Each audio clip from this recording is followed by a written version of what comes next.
ఏంటండి ఎలా ఉన్నారు? బాగున్నారా? సో ఈరోజు సోమవారం మార్కెట్ స్టార్ట్ అయిన ముందు ఒకసారి నా స్టాక్స్ ఒకసారి క్రాస్ చెక్ చేస్తున్నాం. సో ఈరోజు శనివారం యాక్చువల్లీ నా స్టాక్ మార్కెట్ ఆల్మోస్ట్ 4,800 ఉండేది అనమాట. ఇప్పుడు కరెక్ట్గా చూసుకున్నట్లయితే 1,232 మైనస్లో అయితే చూపిస్తుంది అనమాట. సో అంటే ఇదంతా ఏంటంటే స్టాక్ మార్కెట్ పేషెన్స్ అనేది అవసరం అనమాట.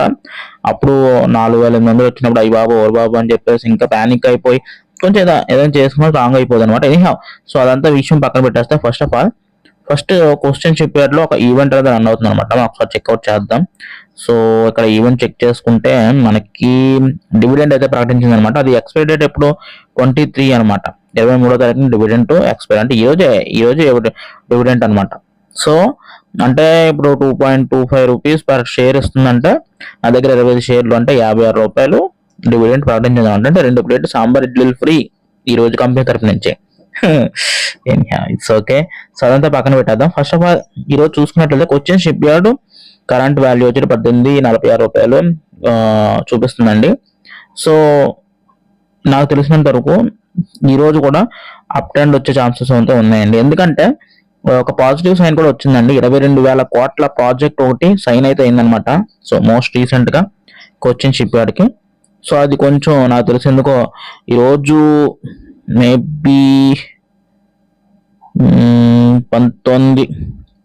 1900 మధ్యలో ఉండొచ్చు. 1950, 1930 వరకు వెళ్ళే ఛాన్సెస్ అయితే ఉన్నాయి. 1920 వరకు వచ్చే ఛాన్సెస్ అయితే ఉన్నాయి అని అనిపిస్తుందండి. ఓకేనా. సో ఇక మన నెక్స్ట్ ఇయర్ వచ్చేటప్పటికి ఐడిఎఫ్సి ఫస్ట్ బ్యాంక్ అనమాట. దీని గురించి చూసుకున్నట్లయితే ఇక్కడ నాకైతే 901 షేర్స్ అయితే ఉన్నాయండి. కరెంట్ 72 అంటే 200 రూపీస్ ప్లస్ లో చూపిస్తుంది. కానీ ఇది ఎంత ఫాస్ట్ గా వీలైతే అంత ఫాస్ట్ గా ఎగ్జిట్ అవ్వాలి యాక్చువల్ దీని గురించి. ఓకేనా. సో ఇక్కడ చూసుకున్నట్లయితే దీని గ్రాఫ్ కూడా నిన్న శనివారం రోజు ఫుల్ డౌన్ అనమాట. ఎంత వీలైతే అంత డౌన్ అవడానికి ట్రై చేస్తుంది తప్ప అసలు ఒక పుష్ బ్యాక్ అనేది లేదు. అండ్ దీని సపోర్టింగ్ లెవెల్ కూడా చూసుకున్నట్లయితే 72 అండి కరెంటు. దీని సపోర్టింగ్ లెవెల్ చూసుకున్నా 72 దగ్గర అవుతుంది. ఓకే. అండ్ దీని కన్సిస్టెన్సీ కూడా హైయెస్ట్ టాపర్ అండ్ కూడా 75. సో ఇది వెళ్తే కూడా 75 కి టచ్ అవ్వడానికి ట్రై చేయాలి. సో అక్కడ సస్టెన్స్ అవుతగలిగితే ఇంకా ఫర్దర్ 76, 78. బట్ కానీ ఇది ప్రజెంట్ సిచ్యువేషన్ లో 66 కూడా పడే ఛాన్సెస్ అయితే ఉన్నాయి. సో అది కొంచెం కంగారు పట్టేస్తుంది. మాక్సిమం ఈ రోజు ఎగ్జిట్ అవడానికి ట్రై చేస్తాను. ఇంకా నెక్స్ట్ వచ్చేటప్పటికి ఎస్బీఐ, ఎస్జీవీఎన్ ఈ 2 షేర్స్ యాక్చువల్లీ మైనస్ లోనే ఉన్నాయి. కానీ వీటిల్లో నేను ఇప్పట్లో ఇంకేం ట్రేడ్ స్టార్ట్ చేసేది లేదు. మాక్సిమం ఈ రోజు ఐడిఎఫ్సి క్వశ్చన్ షిప్ యార్డ్ మీద కన్ను ఉంటుంది. కొత్త షేర్లు అయితే కొనే ఛాన్సెస్ అయితే లేదనమాట. ఓకేనా. అండ్ గైస్ ఈ వీడియో ఎడ్యుకేషన్ పర్పస్ కోసం చేయడం జరిగింది.